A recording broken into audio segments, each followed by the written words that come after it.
You don't want to encourage that behavior. No. Okay. You know what I mean? Hey, it's Walter here, and you're at the Think Profit podcast, where we're going to help you develop a rock-solid trading confidence and avoid the potentially endless cycle of system switching.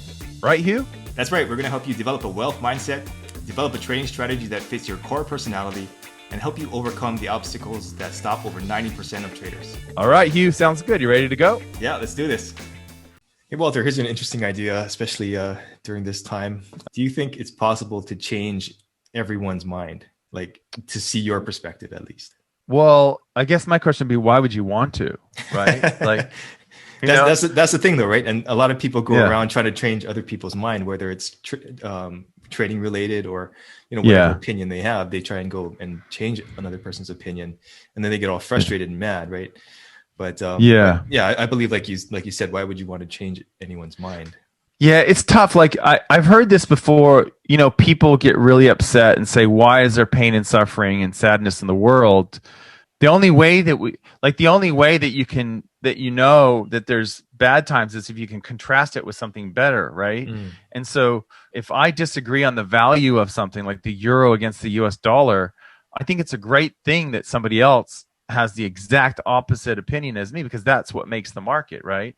So yeah, I'm probably pretty close to like a free speech absolutist, and I know that's a big deal for a lot of people. Like they think that's really bad. Like you shouldn't. And if you've ever gone to like corners of the internet where it is as close to, it's about free.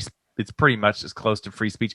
You'll see like that's the thing about the internet that our society has changed. And so if you think back to like Washington and Abraham Lincoln, like back in the day, it was all about your honor. It was all about your honor, like your word and your honor. Yeah. That was a real big deal.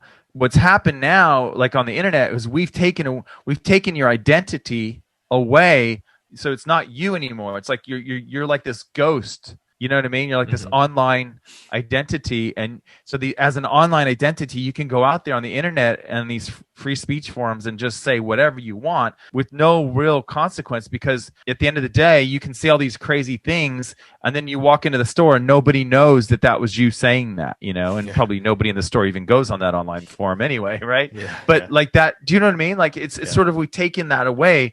In a way, it's great that we have the internet and we have all this exchange of ideas, even though it's being suppressed now, obviously, in a big way. But in a way, I love the free flow of information and the exchange of ideas. But taking a stand isn't like it used to be. It's because it's cheaper, right? It doesn't cost you so much to go out on a limb and make this claim, right? So if I go out there and I claim that redheads need to be all rounded up, because if it weren't for redheads, we wouldn't have poverty. If I said something like that, okay. In the olden days, everyone would say, "Hey, Walter said that about redheads," and I'd have a bunch of redheads upset with me and maybe tailing me everywhere I went, right? Yeah. But because online I could be anonymous and say that, no one really knows who I am or where I live, or you know what I mean? They just yell back at me on the internet. So it's kind of like it cheapens. It's hard to take a stand, really, because unless you do it in the light and you say, "Here, this is me. This is where I live. This is what I'm about, and this is what I believe." Like like Jordan Peterson, for example. I don't know much about Jordan Peterson, but I know he's controversial, right? And probably Noam Chomsky would be similar. They're both kind of outspoken, controversial figures, right? So that but what happens on the internet for the average person is we're just anonymous. Nobody knows who we are, and so we can say all these wild things. I think we need divergent opinions for everything, but especially for the markets. And as traders, it's really important to have that. And I use those opinions. Like I like looking at where traders are at in terms of their trades. I use that information for my own trading. So yeah, I really like the idea of and I've learned things from people who have taken the opposite point of view. Like I've always been like, one of the things that you learn in psychology, there are real subtle forms of prejudice in the way that we look at groups. And even though you would say, well, I'm not prejudiced, I give everyone an equal chance or whatever, that still comes out, and that can come out just by calling the group the minority. not by giving them like a color of skin or a sex or whatever, anything like that. That's not, you're not even doing that, just by calling the group the minority. But like there are studies in psychology where they say, well, the majority group says this and the minority group says this. What do you think? And so our prejudices actually get applied even if it's just minority versus majority group. It's crazy, that we're built that way, like we're tribal people. And so, yeah, it's fascinating in some ways. But to me, free speech is really important. I just wish that we all had to do it in a way where we were saying, well, this is me and this is what I'm saying. Because then we would think probably more about the consequences of what we're saying, because like I said, the redhead example, that would have severe consequences for me if I said, hey, I'm Walter, I'm in Australia, redheads are the problem. If I did that, I would have there are a lot of redheads down here in Australia, and I'd have some people upset with me. So that, I think, is the issue with, or one of the issues with free speech, is that it can be done anonymously now. Hey there, I hope you're finding this episode useful. I just wanted to let you know that Walter and I give away something valuable every month that helps traders improve their skills. You can enter to win by simply leaving an iTunes review and leaving a comment on our YouTube videos. At the end of each month, we'll look at the comments and reviews from the month, and we'll pick a winner at random. Each comment and each review counts for one entry during the month that it's submitted. So if you're interested in that, be sure to enter after this podcast is over. All right, back to the episode. Yeah. And I think, well, especially as like in those trading forums, things can devolve pretty quickly when there's a lot of like anonymous tips, right, or whatever. But do you think it's sometimes worthwhile to engage in those things, as long as the other person's going to have like a reasonable conversation? Like to try and change their mind, you mean? Yeah. I think I'm a big fan of, do you know how they teach in law school? So they ask questions, right? So I don't know if all law professors do this, but I've been told by people who've gone through law school. And actually, when I did my degree in psychology, my PhD in psychology, I had a lawyer on my committee. So it was all psychology professors and then one lawyer. They ask questions. So like the Socratic method or whatever, like they'll be asking questions of the class. So they assume that you've done the reading that you're supposed to do when you walk in the door. Yeah. And so then they'll ask you like, so, okay, Hugh, so what do you think about, the Johnson versus Tennessee case from 1859? Do you think that would apply to today's, big tech questions or whatever? You know what I mean? Like so they're asking you to apply that. And so I think that can be really useful also in anything like with trading or whatever. You say, okay, like for example, one of the traders in my forum now, he's got the system and it looks pretty good to me. And he's like, well, I want to like improve the win rate or whatever, you know what I mean? Mm-hmm. And and I want to apply this sort of money management system to it and this and that.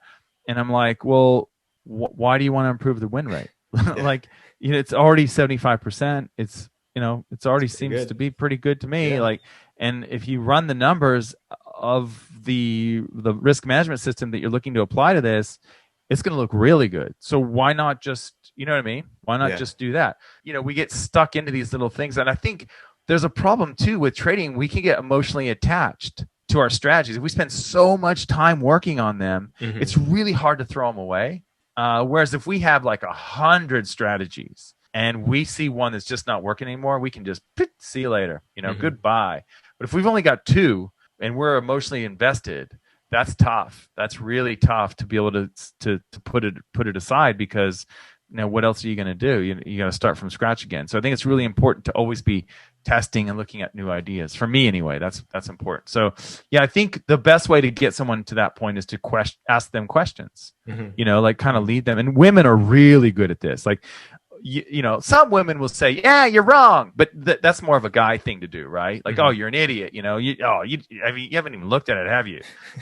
Whereas women will say they'll kind of this subtle way, like, I see. That's interesting. So what do you think about this? And they're trying to get you to get there on your own, sort of thing. And I think that's a more useful way than to say you're wrong. Just kind of gently get them to come to their own conclusions that perhaps, for example, focusing on win rate is not the be all and end all for your trading, right? Maybe you're already there. Maybe you're okay with a 75% win rate. Maybe that will work for you. and maybe instead you can just now start to look more at your risk rules. Yeah. Yeah, no, totally. Along the lines of like this whole censorship thing, and some posts getting taken down or whatever from the various platforms. Do you think that's going to lead to like more second guessing in the trading world? I think it will. Like if people aren't free to like fully express what they're thinking about in trading or in any other part of their life, like I think that might start to make them second guess their own opinions, their own beliefs, and maybe not go forward with a trading system when it obviously works, but they're just second guessing themselves. Do you kind of foresee that happening with all this? Well, it could be, or they could just go off and break off in like their own little enclaves or whatever, right? Like away from the mainstream. It could just fracture the groups. So, for example, there are videos on YouTube, and you can show this clearly, where the numbers have been they've been fudged. Yeah. Okay. So there's been videos on YouTube where they've reduced the down votes or the thumbs downs or whatever. You know what I mean? And stuff like that. In some ways, like doing stuff like that is just going to point out to the quote minority that that it's obvious that they're in the majority. You know what I mean? Like that just like at a certain point, like for example, I'll give you an example. Okay. Let's say, where I live, a lot of people have young families. Okay. In Australia, there's a bit of a population boom at the moment, right? Lots of kids everywhere. If you have a daycare, you have a license to print money. Believe me, you will never have, like, at least in the next 10 years, you're going to be full, and you're always going to be full, right? You just need more rooms, right? You need more teachers. Okay. So if you have a daycare center, you are loving it. If you were trying to, like, let's say you had a bookstore, okay? And in your bookstore, you decided that you weren't going to have any books, any children's books, or any books about parenting. Okay, because you just think the world's overpopulated. Like, you don't want to encourage that behavior. No. Okay, you know what I mean? Yeah. What's going to happen to you if you do that? What's going to happen to you? Well, if you live where I live, where there's a lot of kids and a lot of families, like they're not going to go to your bookstore. Like if word gets out that you're anti-kids and anti-family and anti-population or whatever, they are going to boycott you, right? And I think the same thing could possibly happen with what you're talking about. If we're talking about the same thing, where you have these big spaces on the internet where they're obviously fudging the numbers, pushing people out that that have the wrong ideas or the wrong point of view, and they don't want them in there, and they want to keep people that are, so it's a little tight echo chamber where everyone kind of has the same thoughts and stuff. What's going to happen is that group, whether it's the majority or the minority, they're just going to break off, and they're going to start their own bookstore that's just for families. It's all kids books and all, you know what I mean? I think it's like drugs. What happens when you make drugs illegal? What happens? Yeah. Well, the price just goes up, right? I mean, I think so. Making certain thoughts and statements illegal, in a sense, and suppressing them is just going to push them somewhere else. I think it's the prohibition of ideas. There's a big group of Christians in China, right? It's illegal. There are religions in China that are illegal, like Falun Gong. There are these groups that have been made illegal in certain places, and they still exist. There was the Underground Railroad in the United States, right? When slavery, they had the Underground Railroad. So I think that's how I see it. I don't know. Maybe I'm wrong. Maybe people will just second guess themselves and go, "Oh shucks, I was wrong," or whatever. Why was I thinking that? But I think especially in the United States, like the people in the United States are historically have been very independent thinking. It's so funny. I love living overseas because you get this other perspective of the States, and they say, it makes me laugh every time when people say things like people in the States are so simple-minded, or they never travel, they never go anywhere. Like in Australia, they used to. People used to travel everywhere, right? I'd see so many Australians in Europe and stuff. Yeah. Every Australian winter, they're up there in Europe. But yeah, so they would say things like that, and yet then they would like put on their blue jeans, invented in the United States, be on their iPhone, invented in the United States, watching The Simpsons on TV, laughing that night, ha ha, Simpsons. from the United States. You know what I mean? Like reading the New Yorker on the weekend because they're so educated. You know what I mean? Like it was just bizarre to me that there's that disconnect. But I think in the United States, they're very independent. People have this culture of independence, the cowboy, the Lone Ranger sort of thing. And I think that even though there is currently this free speech clamp down and there's this censorship culture going on right now and people are getting canceled all over the place, I think it's going to eventually, it'll kind of restabilize and get to homeostasis where it's, the First Amendment isn't under threat. As funny as that sounds, I think it's going to eventually get there. I think it will. I think it'll eventually get to the point where kind of balances back. But we'll see. I hope so. I definitely hope so. I mean, me too. Unless you're in California, then you're in law school. Yes, in California, that's right. California, totally the People's Republic of California, totally different place. Exactly. Yeah. All right, cool. Thanks, Walter. See ya. Yeah. All information in this podcast is for educational and informational purposes only and is not trading or investment advice.